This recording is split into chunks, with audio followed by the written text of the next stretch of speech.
주식 거래가 활성화되게 되는 계기가 동인도에서 주식에서 발생이 되는 겁니다. 당시 주주는 투자자가 아니라 배당금 받는, 그래서 항구에 배가 들어온다고 이렇게 풍문이 돌면 주가가 급등하기도 하고요. 오늘도 오르고 내일도 오르고 모레도 오르고, 그 당시에 팔란티오입니다. 매일 오르는.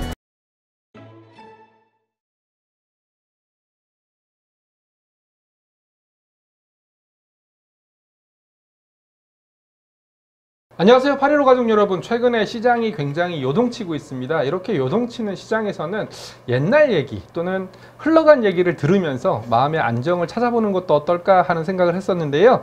최고민수 경제사 특강이라는 책을 지으신 작가 최고민수 작가님과 함께 경제사 얘기를 한번 듣도록 하겠습니다. 안녕하십니까? 네, 안녕하세요. 예, 혹시 이 책을 쓰게 된 이유 좀 들어봐도 될까요?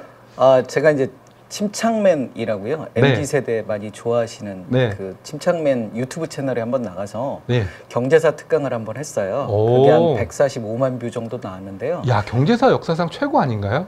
뭐 잘 모르겠습니다만 예, 예. 네, 나름 조회수가 좀 나와서 네. 3년 전 얘기예요. 그래서 3년 동안 고민을 해서 경제 이야기를 역사로 좀 풀어보자. 근데 역사 양이 방대하잖아요. 그렇죠. 그 양을 정리하는데 좀 시간이 오래 걸려가지고. 그래서 책 제목을 보니까 무박 3일인데 네. 3년간 써서 이제 3일 동안 읽을 수 있는 책을 쓰신 건가요? 제가 이제 보통 침착맨에 나가면 네. 8시간에서 한 10시간 정도 라이브를 하거든요. 정말요? 네, 그래서 끊지 않고 라이브를 해서 네. 뭐 제가 이제 농담 삼아서 네. 무박 3일로 할 수 있는데 왜 이거밖에 시간을 안 주냐. 뭐 그래서 그게 하나의 키워드가 됐고요. 또 네. 제가 제가 이제 한 가지 더 이야기하는 게 비포용지 얘기를 많이 합니다. 비포라면 이만한. 네네. 이제 제가 빠니보틀, 네. 뭐 캡틴 따거 이런 여행 유튜버들이랑 여행을 다니고 있거든요. 그래서 여행 다닐 때 이제 비포용지로 서머리를 좀 해가지고 다니는데. 그 여행 가는 지역 말씀하시는 네네. 거죠? 그래서 여행 정보나 뭐 지역 정보, 네. 그다음에 역사 정보 이런 것들을 담고 있는데 그 비포용지를 좀 원하시는 분들이 많이 있어요. 그래서 네. 그런 내용들을 압축해서 800페이지로 책을 만들었습니다. 근데 800페이지 치고는 책이 얇아 보이는데요? 이게 이제 1권이고요. 2권 네. 또 나옵니다. 네, 그러면 1권 400페이지, 2권 400페이지 합쳐서? 네네. 한 800페이지 정도 되는. 네. 그래서 함무라비 법전부터요. 브렉시트까지 역사적 순서로 쭉 이어져가지고 90개 꼭지. 거의 아라비안 나이트의 천일야화를 듣는 그런 느낌인데요? 뭐 그거를 압축했기 때문에 뭐 한 하루 정도는 읽으셔야 되는 그런 분량입니다. 네. 그럼 우리 내용으로 한번 들어가 볼까 하는데요. 네. 첫 번째 질문이 청어 한 마리가 만든 금융혁명이에요. 네네. 청어면은 제가 알기로는 과메기 만드는 그 생선이 청어였다고 들었거든요. 맞아요. 이 얘기부터 좀 해주시겠어요? 네, 이게 네덜란드입니다. 네. 옛날에 네덜란드고요. 지금보다 상당히 큰 지역적인 모습을 보이는데요. 네. 우리가 베네룩스 3국이라고 해가지고 네, 벨기에, 룩셈부르크, 벨기에, 네덜란드인데요. 네. 옛날에 네덜란드는 그만한 크기였습니다. 그 정도의 크기였는데 여기 네덜란드라는 이름이 저지대라는 뜻이에요. 낮은 지역. 그래서 굉장히 그래서 척박한. 이제, 그래서 운하 그리고 손 넣어서 이제 운하 무너지는 걸 막은 그 네덜란드 맞나요? 아마 그런 것 같습니다. 네네네. 그래서 이 네덜란드가 굉장히 척박해서 이 소금기 있는 땅이거든요. 그러면 작물이 안 자라겠네요? 맞습니다. 그래서 스페인의 그 지배를 오랜 시간 받았는데요. 스페인이 상당히 느슨하게 지배를 해줍니다. 네. 왜냐? 너무 가난하니까. 나올 게 없으니까. 그러다 보니까 주로 그 종교적인 박해를 피해서 이쪽으로 많이 스며듭니다. 그래서 유대인들 그리고 신교도들이 이쪽에 많이 했고요. 그래서 굉장히 사고가 리버럴한 지역이기도 합니다. 그래서 우리가 이 커피숍이라고요. 네. 들어보셨는지 모르겠는데 네덜란드에 가서 커피를 사 먹기 위해서 이 커피숍에 가면 마약을 팝니다. 연성 마약이라고 우리 대마초 같은 거를 파는 그런 곳이 이 네덜란드이기도 하고요. 우리가 이제 네덜란드 하면 플란다스에게 굉장히 우리 어렸을 때 많이 들었는데 이게 플랑드르 지역이라고요. 지금의 벨기에 지역인데요. 이 플랑드르가 옛날에 모직물 산업의 핵심 지역이기도 했는데 이 플란다스의 개라는 이 만화가 뜨면서 일본인들이 하도 찾다 보니까 플란다스의 개 동상이 어디 있느냐. 그래서 많이 찾았는데 일부러 이렇게 그 만화의 주요 지역이 하나 만들었고요. 우리가 애덤 스미스 국부론이라고 영국의 그 유명한 그 경제학의 아버지라고 일컫잖아요. 그렇죠. 그 애덤 스미스 영국인이 네덜란드를 굉장히 부러워했습니다. 왜요? 우리 영국보다 땅덩이도 작고 뭐 인구도 적은데 왜 이렇게 잘 사는 거야. 그리고 네덜란드 정부는 연 2%면 돈을 빌릴 수 있대. 그리고 일반인들은 4%면 돈을 빌릴 수 있대. 라고 굉장히 이 놀란 그런 지역이기도 하거든요. 그래서 이 청어, 이제 청어 이야기를 하겠는데요. 네. 이 청어, 우리 등푸른 생선입니다. 그래서 스웨덴 전통 염장청어 수루스트르밍이라고 아시나요, 혹시? 저는 너무 단어도 어렵고요. 이게 이제 염장청어? 그 세계 10대 그 악취 음식 때 1, 2위를 다툽니다. 우리 기억납니다. 홍어와 함께. 예. 그래서 뚜껑을 여는 순간 거의 방이 초토화되는 그런 건데요. 이게 청어로 만드는 겁니다. 그래서 네. 청어는 옛날에 사순절, 그 부활절 전에 40일 동안 육류를 금지했어요. 중세시대 때 종교가 지배하다 보니까 웬만하면 고기를 먹지 말라. 대신에 생선은 허용을 했거든요. 네. 그러다 보니까 청어가 굉장히 돈이 되는 그런 생선이었는데요. 네. 우리 그 청어가 주로 한자 동맹, 루프트한자 항공이라는 그 항공의 한자인데요. 네. 이게 이제 그 독일 중심으로 해서 하나의 경제 네트워크입니다. 근데 이 한자 동맹이 발달하게 된 주요 원인 중에 하나가 청어입니다. 이 독일 앞바다에서 청어가 잡혔었거든요. 네네네. 근데 청어는 굉장히 이 물의 기류, 물의 온도에 되게 민감한 그런 생선이거든요. 네네. 그런데 어느 순간에 이 독일 앞바다에서 알을 낳던 생선이 네덜란드 앞바다로 내려갑니다. 수온이 바뀐 거군요. 네네, 수온이 바뀌면서 이게 전부 이렇게 내려가거든요. 그러면서 청어가 갑자기 못 살던 네덜란드 앞바다로 내려가고 네덜란드 인구의 20에서 30%가 청어잡이에 나서면서 갑자기 못 살던 저지대 사람들이 굉장히 흥하게 되는 거죠. 그래서 청어를 잡으면서 새로운 혁신적인 기술을 만듭니다. 배 위에서 염장을 하는 기술을 발전하는 거죠. 잡자마자 그냥 배 위에서 염장을 해버리는군요. 그렇죠. 한자 동맹 애들은 배에서 끌고 와서 육지에서 염장을 했는데 이 네덜란드인들은 배 위에서 그 내장을 꺼내고요. 바로 소금을 해갖고 염장을 하고 그 염장한 걸 운반선이 끌고 가서 하기 때문에 굉장히 속도가 빠르게 청어를 많이 잡고 배 위에서 바로 수출하고. 배 위에서 염장을 하니까 굉장히 신선합니다. 그러다 보니까 이 한자 동맹을 물리치면서 네덜란드가 굉장히 흥해지는. 그래서 청어를 잡다 보니까 당연하게 배를 만들어야 되고요. 조선업이 발전하게 됩니다. 그렇네요. 근데 네덜란드 앞바다는 늪지입니다. 그러다 보니까 조선소를 짓기가 굉장히 까다로울 텐데요. 육지에서 짓습니다. 왜냐하면 배 바닥이 평평하거든요. 이 늪지니까 깊지 않으니까 평평하게 짓고요. 그러다 보니까 청어를 되게 많이 또 실을 수 있는 겁니다. 그래서 이 넓은 배, 그리고 과거에는 이 배에 그 위에 있는 가판이라고 하나요? 가판의 그 넓이에 따라서 통행세를 냈는데 가판을 되게 좁게 하고 배는 이렇게 배불뚝이처럼 만드는, 그래서 이런 플루트선이라고 하는데요. 이런 배를 만들면서 유럽의 조선업 배를 거의 싹쓸이합니다. 그러니까 유럽에 떠다니는 배는 이 네덜란드의 이 배불뚝이 배로 다 할 정도로. 그러니까 조선업이 굉장히 발전을 하고 그러다 보니까 굉장히 부유해집니다. 그러면서 암스테르담 항구 이렇게 굉장히 발전을 하게 되고, 이 항구가 발전하게 되면 사람들이 모입니다. 그러면서 돈의 거래가 많이 이루어지게 되거든요. 그런데 돈이 저질주화들이 많이 생겨요. 그래서 지금으로 따지면 가짜 그 함량이 낮은. 그래서 우리가 이제 그 시뇨리지라고 하는데요. 100% 은화여야 되는데 한 70%만 넣고 30%는 동으로 만들고. 철로 넣고. 그렇게 해서 저질주화가 범람을 하고, 또 클리핑이라고요. 그 화폐 주변을 이렇게 깎습니다. 살살살. 그러면서 금이나 은을 이렇게. 함량을 좀 그래서 우리 지금 동전에 보면 끝에 이렇게 테두리에 톱니바퀴 모양으로 돼 있는 게 깎지 말라고 이렇게 돼 있는 거거든요. 그리고 이제 스웨팅이라고요. 가죽에 넣어가지고 막 비빕니다. 그러면 은하고 금가루가 나오거든요. 그러면서 그런 어떤 이 함량이 낮은 그런 돈들이 유통되다 보니까 암스테르담이 은행을 만듭니다.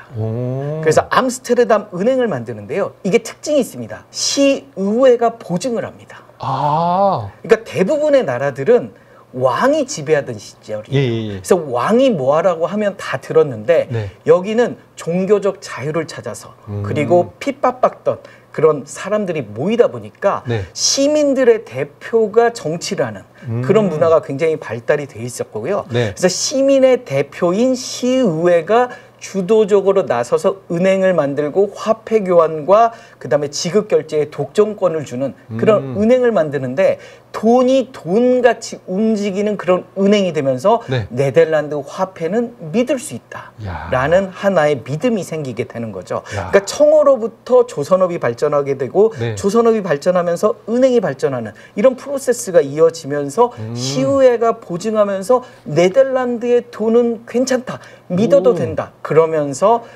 이 신용이 쌓이면서 저리에 대출이 가능해지는. 그러니까 돈을 믿을 수 있으니까 야 네덜란드 암스테르담 은행에서 빌리면 2%에도 빌릴 수 있어. 그래서 저리에 빌리면서 결국 이런 자금들이 대규모의 배를 지을 수 있는 자본을 형성했군요. 그렇죠. 자본을 형성할 수 있는 기회가 되는 겁니다. 그렇다면 시의회 지불 보증제는 지금으로 따지면은 일종의 크레딧? 신용보증기금? 이런 느낌이 나는데요. 오늘날의 제도와 비교하면 어떨까요? 그렇죠. 오늘날의 이제 우리 제도들도 우리가 사실 돈이 불태환지피가 된 지 오래됐잖아요. 그렇죠. 금이나 은의 어떤 보유량에 따라서 중상주의 시대에 그렇게 화폐 발행을 했었는데 지금은 그냥 국가의 신용도로 화폐 발행을 하는 거잖아요. 그렇죠. 그런 것처럼 시의회가 보증을 쓰면서 그만큼 어떤 돈의 거래나 어떤 지급 결제 그리고 돈의 어떤 투명성 이런 것들을 보장을 해주기 때문에 오히려 더 유통량은 더 많이 늘어났을 것 같은데요. 그렇죠. 예, 지금 우리 돈이라는 게 뭐 달러라든지 원화라든지 스테이블 국가의 스테이블 코인 예. 국가가 이렇게 이제 인정을 해주면서 가는 거잖아요. 네네네. 그러니까 그 동안의 돈들은 왕이 이게 돈이라고 하지만 그만큼 은을 빼먹고 금을 빼먹고 그러다 보니까 거래 자체가 인플레이션을 자꾸 일으키는 거거든요. 네. 돈이 돈 같지 않고. 네. 그런데 인플레이션이 일어나면서 금리도 자연히 뛰고요. 그런데 이거는 100% 신용도가 있는 돈이면서 그러면서 이렇게 거래도 잘 되고요.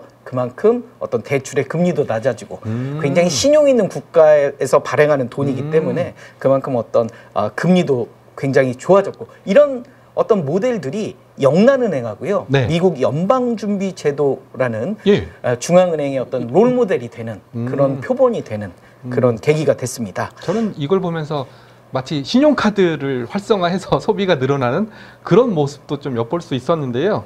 그러면 이런 저금리 대출이 어떤 힘을 일으켰을까요? 금융허브로서? 그렇죠. 이제 제가 이제 앞서 나가서 언급들을 많이 했는데요. 네네네. 가장 중요한 게 그 당시에 이제 스페인하고 포르투갈하고 스페인이 대항해 시대를 열었습니다. 그동안에 이제 유럽의 중요한 물건들, 특히 이제 후추라든지 이런 향신료 산업들은 이탈리아 도시국가를 통해서 전달을 해왔거든요.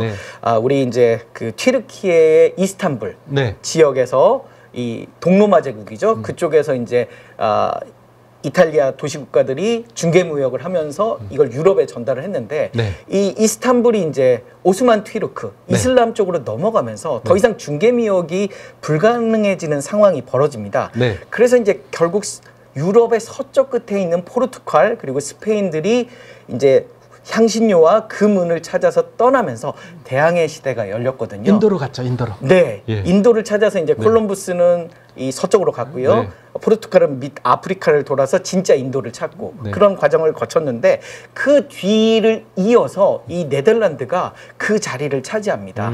그 계기가 된 게 이 저금리 대출의 힘이 되겠습니다. 그 국가가 운영하면서 신용이 쌓이면서 뭐 시민은 4%, 국가는 한 2% 정도의 대출을 받으면서 이 배를 만들려면 대항해 시대에 커다란 배를 만들려면 굉장한 돈이 많이 들거든요.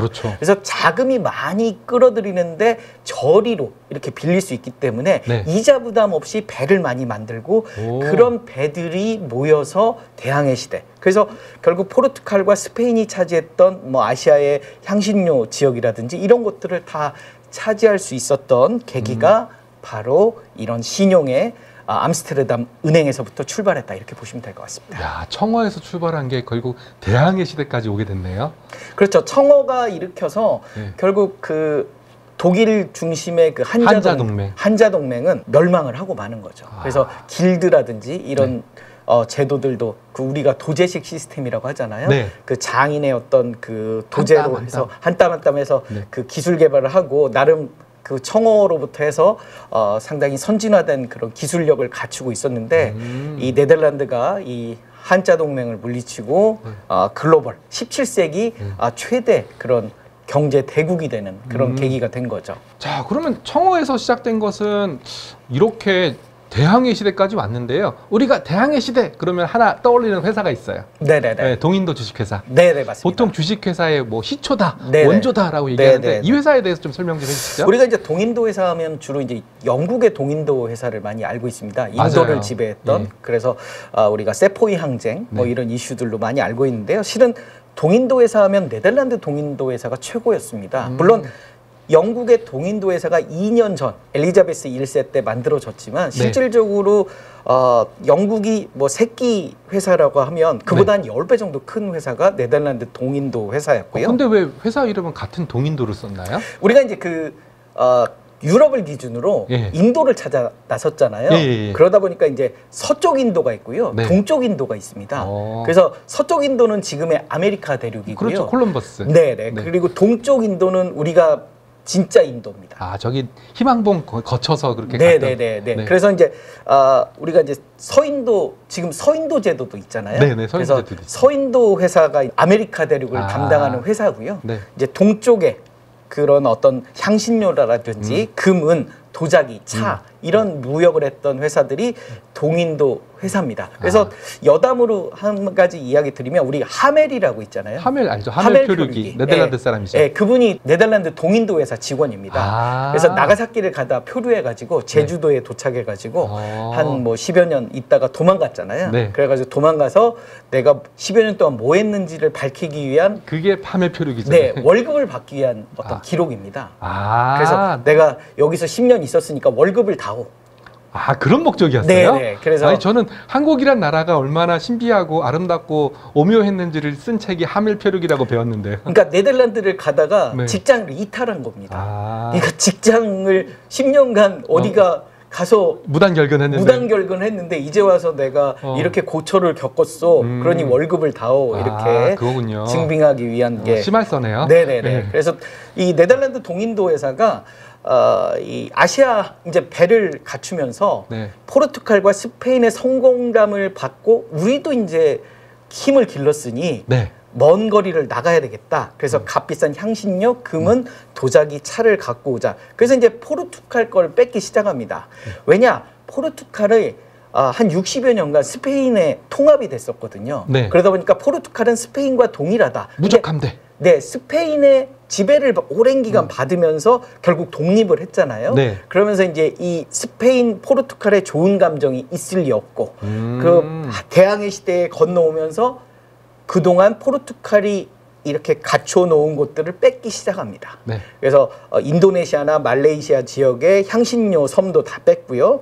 그리고 나가사키, 일본의 나가사키 섬도 결국 나중에 차지하게 되는 거거든요. 우리가 대지마라고 하는데 그래서 그러한 것들의 계기가 된 게 네덜란드 동인도 회사입니다. 원래 회사들이 굉장히 난립해 있었는데 네덜란드 정부가 이렇게 난립해 가지고는 포르투갈과 스페인을 경쟁할 수 없다.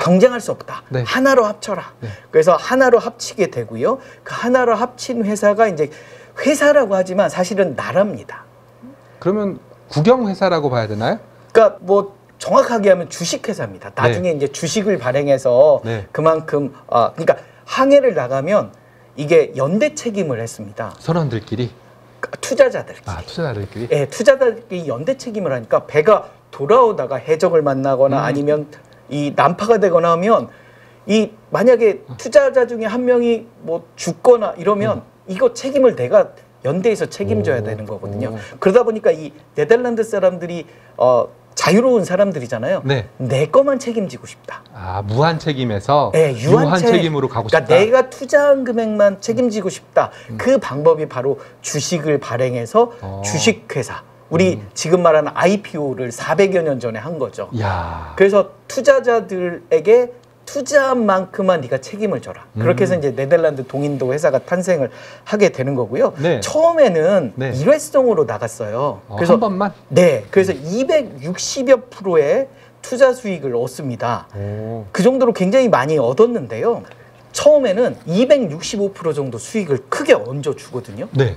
그래서 되게 수익을 내고 해산을 했어요. 네. 근데 두 번째 또 이제 출항을 하려고 보니까 네. 야, 이렇게 자주 걷고 하기 힘들다. 그렇죠. 한꺼번에 10년치 동안 너네 돈 안 돌려줘. 대신 5% 수익 날 때마다 배당금 줄게. 오. 이렇게 이제 바뀌게 되는 거예요. 10년 폐쇄형으로 갔네요. 네네, 예. 10년 폐쇄형. 예. 그렇죠. 그래서 당시 주주는 투자자가 아니라 배당금 받는, 그러니까 주주가 아니라 배당금 받는 투자자 정도로 생각을 하면 될 것 같고요. 배당주인데요? 그렇죠. 고배당주가 예. 되는 거죠. 그래서 이렇게 했는데, 그래서 인도네시아 향신료 사업도 독점을 하고요. 네. 여기 보시면 이 말레이시아 그 파란색 네. 위쪽이 이제 그 향신료 섬들이고요. 또 인도네시아 쪽도 몰루카 제도라고요. 네. 이 향신료 섬들이 있어요. 네. 여기를 다 지배를 했거든요. 그 당시에 향신료라고 하면 육두구, 오. 그리고 정향이라고요. 정향. 모처럼 생긴 예. 정향, 그리고 후추. 예. 이 세 가지가 옛날에 거의 금값 정도 됐었거든요. 그래서 굉장히 비싼 이 향신료를 찾아서 떠났고요. 굉장히 큰 수익을 냈습니다. 네. 그런데 10년 동안 돈이 묶여 있으니까 네. 돈을 좀 찾고 싶은 수요가 있을 수 있잖아요. 그리고 또 그 사이에 뭐 상속을 한다든지, 네. 예, 물려준다든지 근데 그런 한 것들. 3, 4년 지났는데 급전이 필요해. 예. 근데 나 주식밖에 없어. 네. 근데 동인도 회사 주식은 내가 투자한 것보다 한 10배 올랐어. 네. 이걸 팔고 싶어. 네. 그런 수요가 일어나는 겁니다. 네. 그래서 결국 이런 수요들이 모여서 동인도 회사 찾아가서 내 거 주식 좀 바꿔주시오 하는데 거절합니다. 10년 폐쇄형인데 네. 바꿔줄 수 없다. 그렇죠. 대신에 남들이랑 바꿔라. 이렇게 얘기를 합니다. 네. 그러면서 그 부둣가 카페나 이 사람들이 모이는 커피숍 이런 데에서 교역이 일어나기 시작을 하는 거죠. 그러면서 이제 주식 거래가 활성화되게 되는 네. 계기가 동인도 회사 주식에서 발생이 되는 겁니다. 네. 그런데 이제 부둣가 카페나 이런 데서 하다 보니까 사기꾼도 많고요. 그리고 뭐 개런티도 안 될 거고요. 네, 그래서 전문 브로커가 생겼는데 네. 체계적이지도 않고 사기도 많고 네. 그러다 보니까 결국 암스테르담 보르스라고 증권거래소가 1608년에 생기게 되는 겁니다. 야, 1608년이면 우리로 따지면 임진왜란 끝나고 얼마 안 됐을 그래서 그때 당시에 이 거래 방식은 이렇게 주식을 이렇게 서로 교환하는 게 아니라요. 장부, 주주 명부의 이름을 바꾸는 형식으로 했고요. 네. 거래 방식은 서로 악수로 했습니다. 그래서 일단 딱 눈이 마주치면 악수를 합니다. 그 다음에 이제 이쪽에서 몇 주 얼마, 나도 몇 주 얼마 이렇게 해서 맞으면 악수가 끝납니다.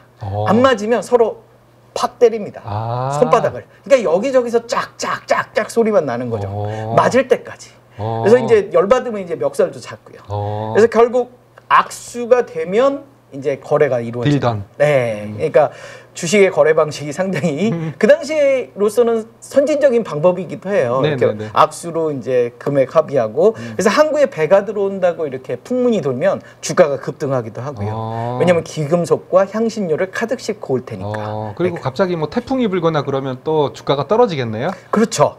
그래서 이제 그런 어떤 리스크들이 이제 얘기가 되면 또 이제 이 충격을 받고. 근데 사실 동인도 회사는 우리가 회사라고 하지만 상당히 나쁜 일도 많이 했습니다. 그래서 인도네시아에서 원주민 대량 학살도 하고. 그리고 식민지 지배라든지. 네, 그래서 중상주의 자체가 그렇잖아요. 나라의 금과 은을 많이 가질수록 부자다. 그렇기 때문에 남의 것을 뺏어야 된다. 그런 주의이기 때문에.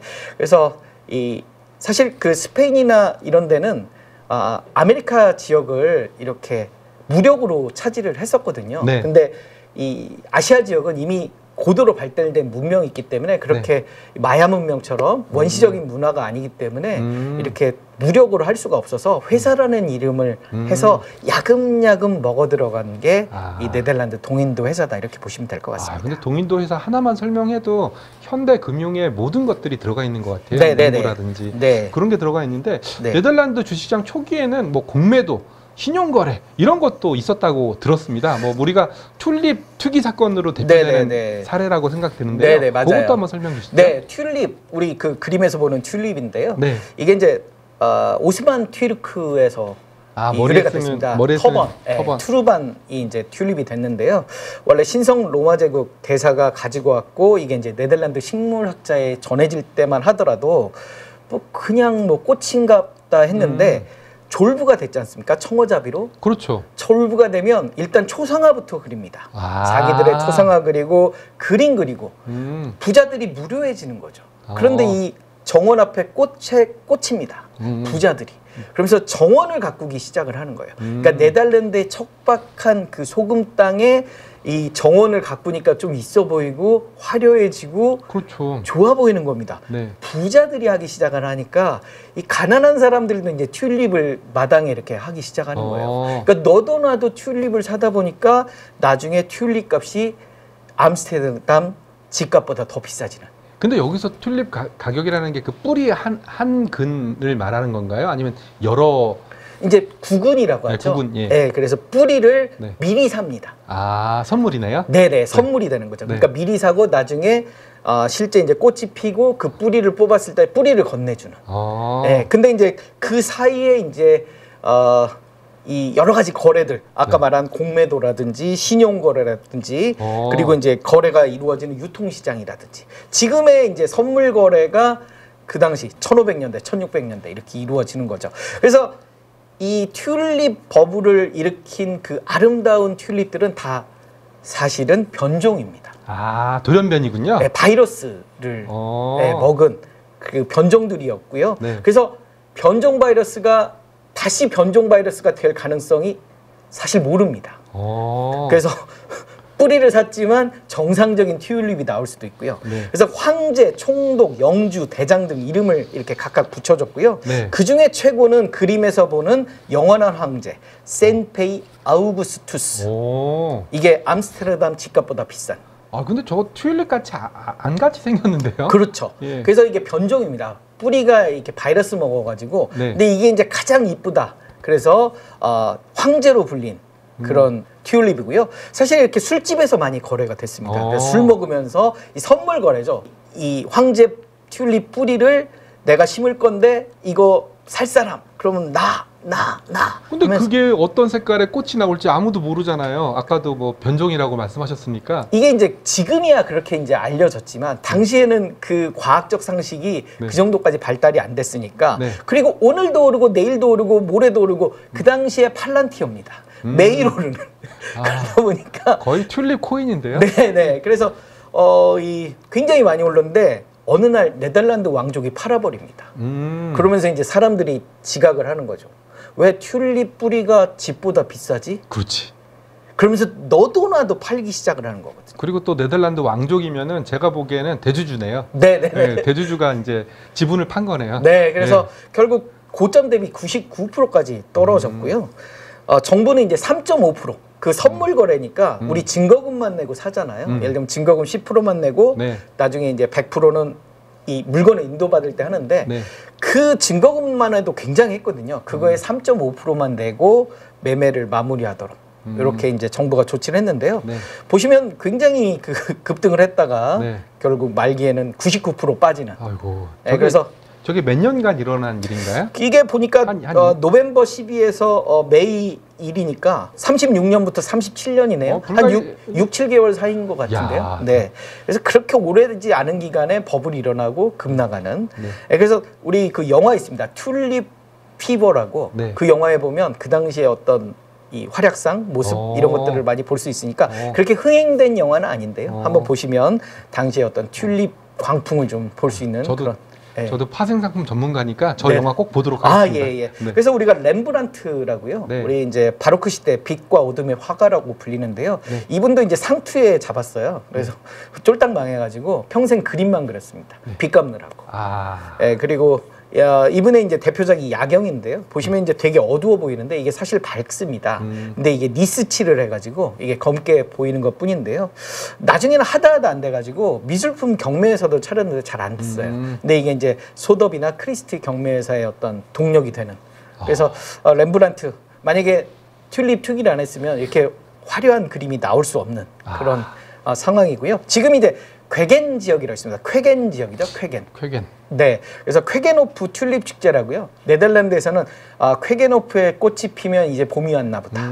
예, 유럽의 봄이 시작됐나 보다. 우리로 따지면 개나리네요. 네네네. 네. 그래서 이게 이제 굉장히 의미가 있는 게 튤립은 화에는 먼저 선 주문을 받고 재배를 합니다. 네. 그렇기 때문에 이 쾌겐호프가 하나의 무역 거래 시장이 된 거죠. 그래서 네덜란드 사람들 3명이 모이면 조합을 만들고요. 4명이 모이면 화해 조합을 만든다 할 정도로 상당히 네덜란드에서 유대인들이 굉장히 많이 살았거든요. 네. 그러니까 그런 어떤 경제적인 그리고 자본주의적인 마인드가 지금도 남아 있어서 이 튤립 버블은 일어났지만 그 후손들은 어찌됐든 그 버블의 영향으로 튤립을 가지고 먹고 사는 그런 상황이 된 거죠. 실제로 이제 금융계에도요, 네덜란드계 회사가 있어요. 옵티바라는 회사가 있는데, 저는 처음에 그 회사가 이제 시드니에 있길래 시드니가 본사인 줄 알았더니 네덜란드가 본사고, 네덜란드 사람들이 금융에 굉장히 밝아서 네네. 그 회사를 차리게 됐다라고 들었거든요. 네네. 이 얘기를 들으니까 좀 이해가 되네요. 네네.